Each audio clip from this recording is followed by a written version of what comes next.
In this lesson, we're going to take a look at best practices when making graphs. Why do scientists make graphs at all? Well, it's to communicate information visually. Graphs are useful to interpret data, to show patterns, and to identify correlations. Some basic vocabulary and best practices. Let's talk about some basic terminology here. Independent variables are the variables that are intentionally changed.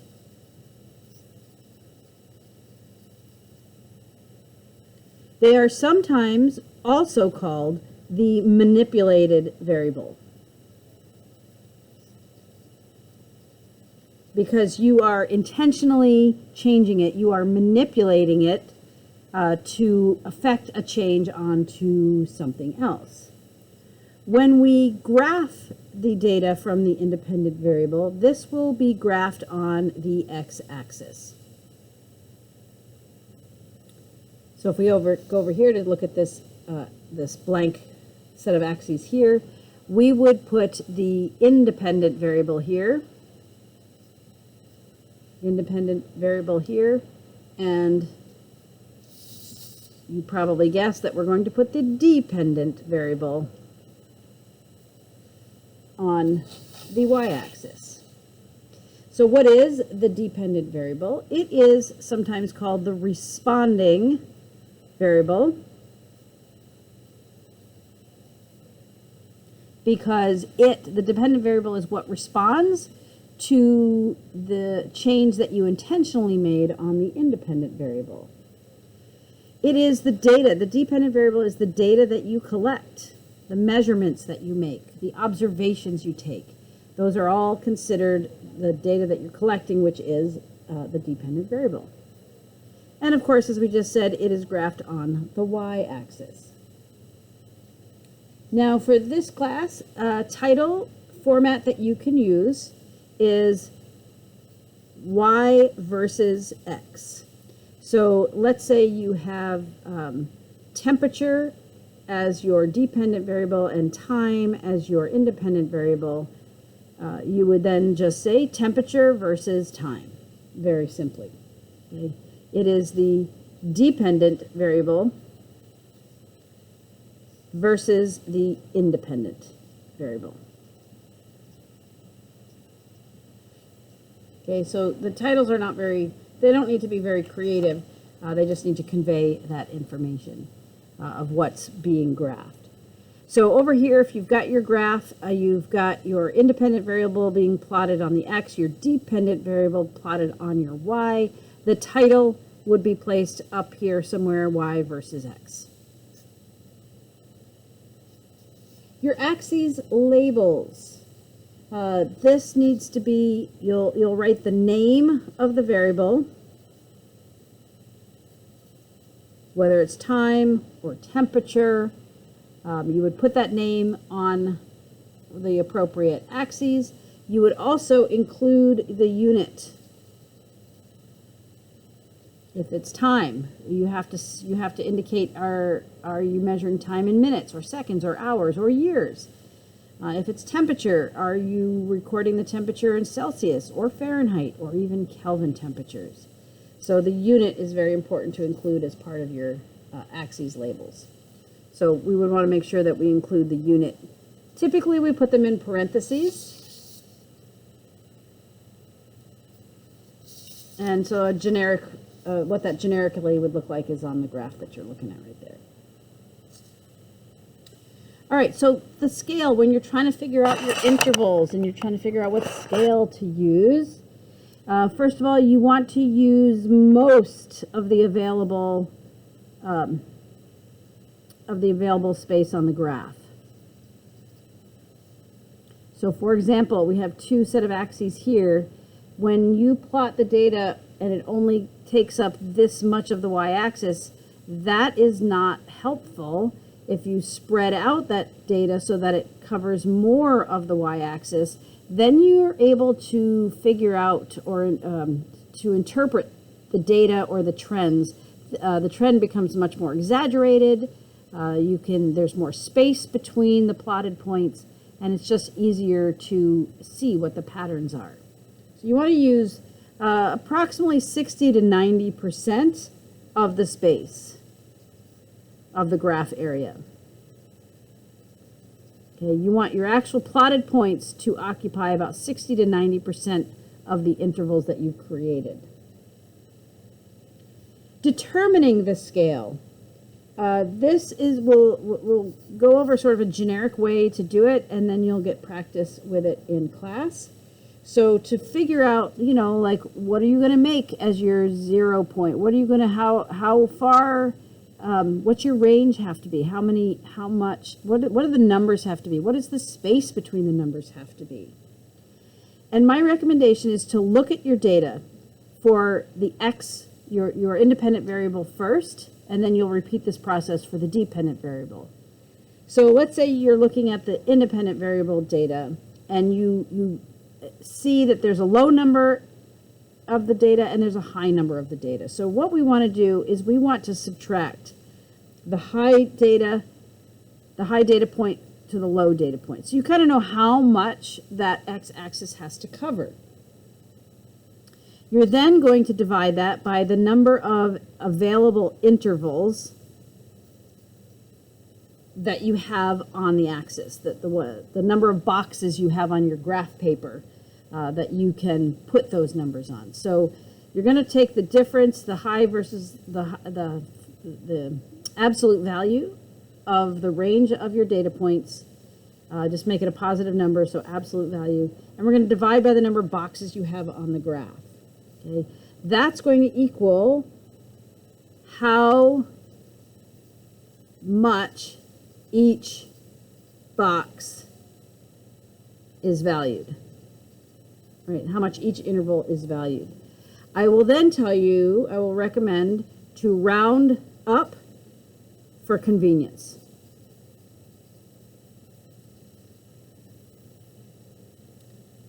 All right, when you go to, so you've got your axes labeled, you've got your scale figured out, you've sketched out those numbers on your graph, you are then going to start plotting your points.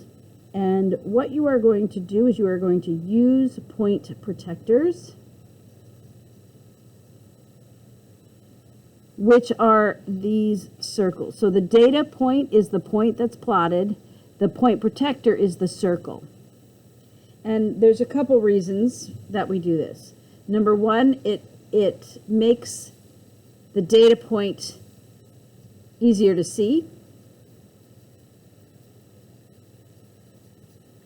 And it also hints at the fact that when you collected this data point, when you made this measurement, there is inherent error in every measurement that is made. So putting a circle around it hints at the fact that there is a range of error.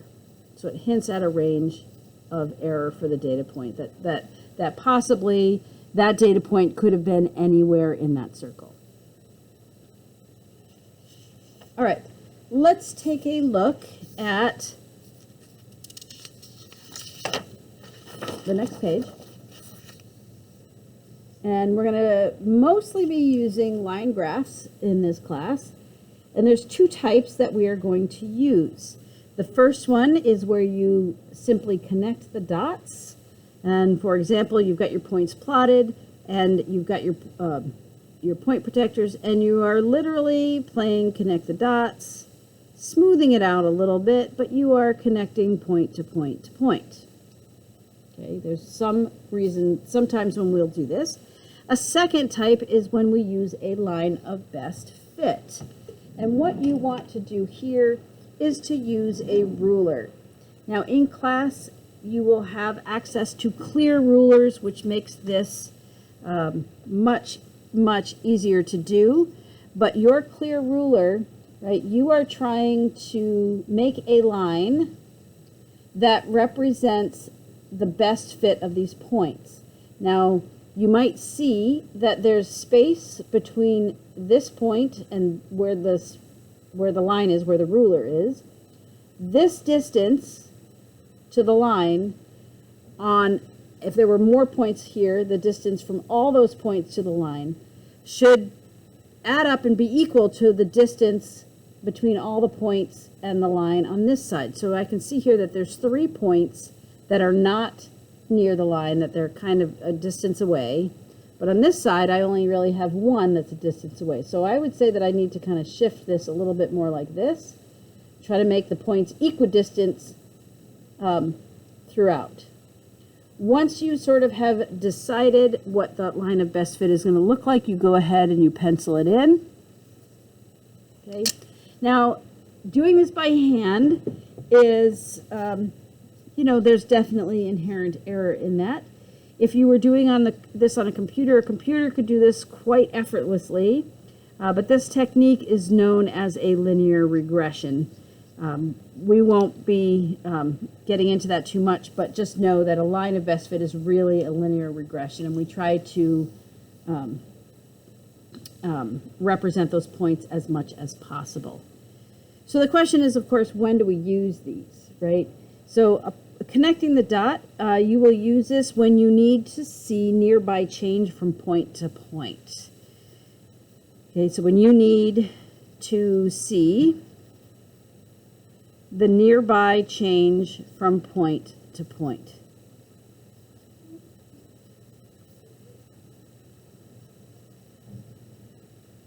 And what we mean by that is, for whatever reason, this data is not really clearly articulated here, but if we really need to see from this point to this point what the change is, then you would connect the dot, or dots. When you are using a line of best fit is when you're looking for trends, and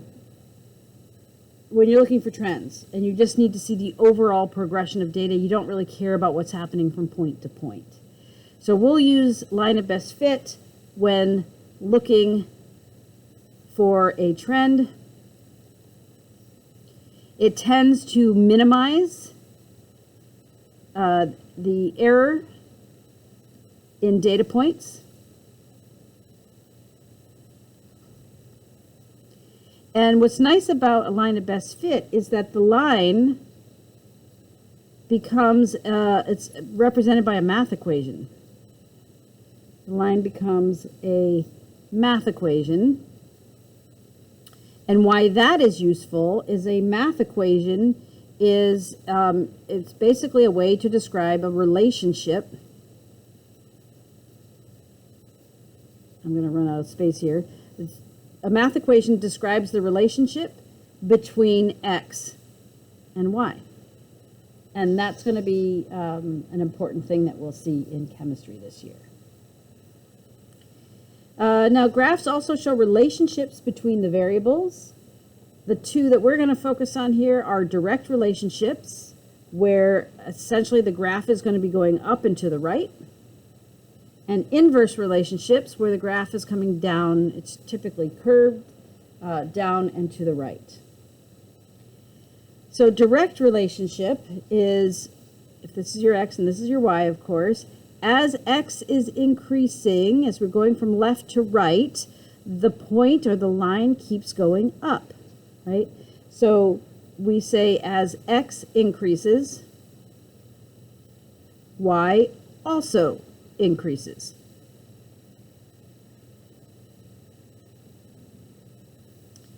If we take a look at the inverse relationship, as x increases, y is decreasing.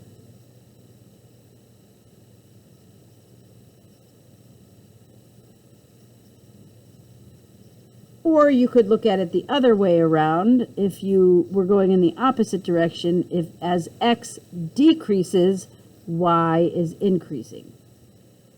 So as x decreases, y increases. Right? So as sometimes you'll hear people say, as one variable increases, the other decreases. Sometimes you're going to see this symbolized as, we could say, as x increases, y, I don't know what I'm doing there, y also increases. So as one increases, the other increases. When in an inverse relationship, you might see it like this: as increase in x, there is a decrease in y, or vice versa. A decrease in x is an increase in y. Okay, just different ways of kind of writing that out as a shorthand relationship.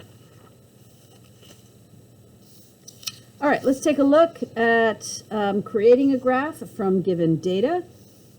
We have an experiment where a student measures the temperature of a soil as the soil is heated over time. Use best practices to plot the data and create a best fit line. So we have time and we have temperature.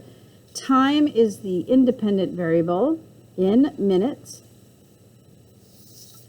Temperature in degrees Celsius is the independent or the dependent variable. And automatically we know that the title here can be temperature versus time. Okay. What we need to do is figure out a scale, right? And so what we see here, we have the low range is 1 minute, the high range is 6 minutes. So if we subtract those, 6 minus 1, we're going to get 5. So we need to fit a total of 5 minutes over. Now here's where we're going to count intervals. We're going to let that be the first interval. So this is 1, 2, 3, 4, 5, 6, 7. So we have 7 intervals. So we need 5 minutes to fit in 7 intervals.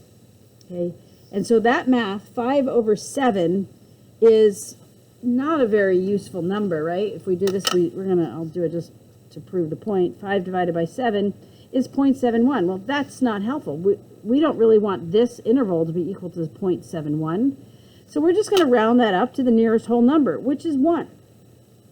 Okay, so we're going to start here with this being minute 1, 2, 3, 4, 5, 6, 7, where each interval is equal to 1. Now let's take a look at temperature. Our low number is 5. Our high number is 18. Right. So the absolute value difference is 18 minus 5. We need to fit that in. We have 1 interval, 2 interval, 3. We have 4 intervals. So 18 minus 5 is 13. Divide that by 4. And I get 3.25. Okay, so I could do one of two things. I could round that up to 4, or possibly up to 5. Let's kind of decide what we want to do here. If we let this be 0, if we went 5, 10, 15, 20, that would fit things nicely. If we went 4, 8, 12, and 16, that actually doesn't quite fit. So it's good to test that. So 18 minus 5, 13 divided by 4. So we definitely want to round this up to 5.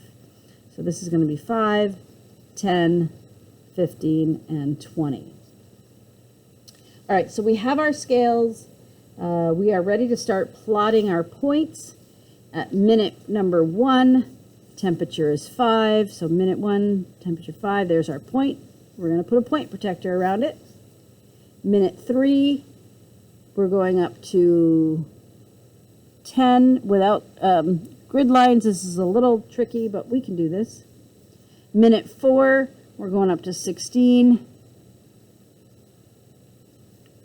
Minute 6, we are going up to 18. So somewhere about here. Okay. So what we are now going to do is create a line of best fits. And I think if I do that with this ruler, I don't necessarily want to go to the 0, 0 point. So I'm just going to try to make a line where I have points. If I move the ruler here, you can kind of see, I can adjust this. I want those points on either side to be about equally distant from the ruler. So this is a little tricky. Just do your best with it. For this class, we don't need it to be super highly accurate, but that's what I'm going to go with. Okay. Now notice line of best fit. does not have to hit even a single point. It just, that line of best fit is an average representation of the data. Okay, it's okay if that line of best fit doesn't even hit a single point. All right, that's creating a graph. What we're now going to do is something called interpolation and extrapolation. If we need to get more information from the graph than the data points allow, we're going to use a technique where I'll show you how to get that information. The key things here is you're going to use dashed lines and a ruler. And that'll make sense here in a minute. And we are going to use a triangle around the highlighted data. And again, this will make sense here in a moment. Okay, so let's talk about interpolation, extrapolation. Inter, as you probably know, means within or inside. Extra means above and beyond, or above or beyond. So interpolation is when you are reading data either between or within the data set. So for example, at 2 minutes, what do we think the temperature would have been at 2 minutes? Well, 2 minutes is a time that falls between plotted data points. So what you're going to do to emphasize this is you are going to make a line, a dotted line or dashed line that goes straight up from the 2 minute mark until it hits the graph. Where it hits the graph, you're going to make a dotted line perpendicular to the one you just drew over to the y-axis. Okay, we're going to put a triangle around that interpolated spot, and where that interpolated line hits the y-axis, that number we have to estimate what that is. I would say that that's somewhere around 7. We're going to call it about 7. Okay, so at 2 minutes, the temperature was approximately 7 degrees Celsius. Okay. All right. So interpolation is when you are extracting data from the line of best fit, from on the line of best fit, but between data points. Extrapolation is when you are predicting data that is outside or beyond the data set. So predicting data outside or beyond the data set. So for example, at 30 seconds, what would the temperature of the soil be? Or what would it have been? All right, so let's go up and take a look. All right, so this is a little tricky because this interval is not really all that helpful. Should have predicted, it's a little tricky. So let's go with, if that interval, this is not a great example. But at 30 seconds, let's say that this was a better, this was an equal interval to this. So let's go halfway up just to kind of make the point. So let's say you're at 30 seconds, right? This point, 30 seconds, the data is we're predicting what the temperature would have been at a time before we started collecting data, right? So you're going to do a dotted line over here. Right, and so again, you'd put a triangle around the interpolated spot, and then here you're reading what you think that data point would be. I'm going to go with 3. I'm going to guess that that's about 3 degrees Celsius. Okay. So the key thing on interpolations and extrapolations is to show how you got that data. You need to mark it up on the graph with dashed lines, and you need to highlight the data that you are extrapolating or interpolating. Okay. All right, so in this lesson, we learned about best practices on how to create graphs. We learned about some basic concepts that we can use when we're talking about graphs. And yeah, we're going to collect some data and graph it. And I guess I will see you back in the classroom.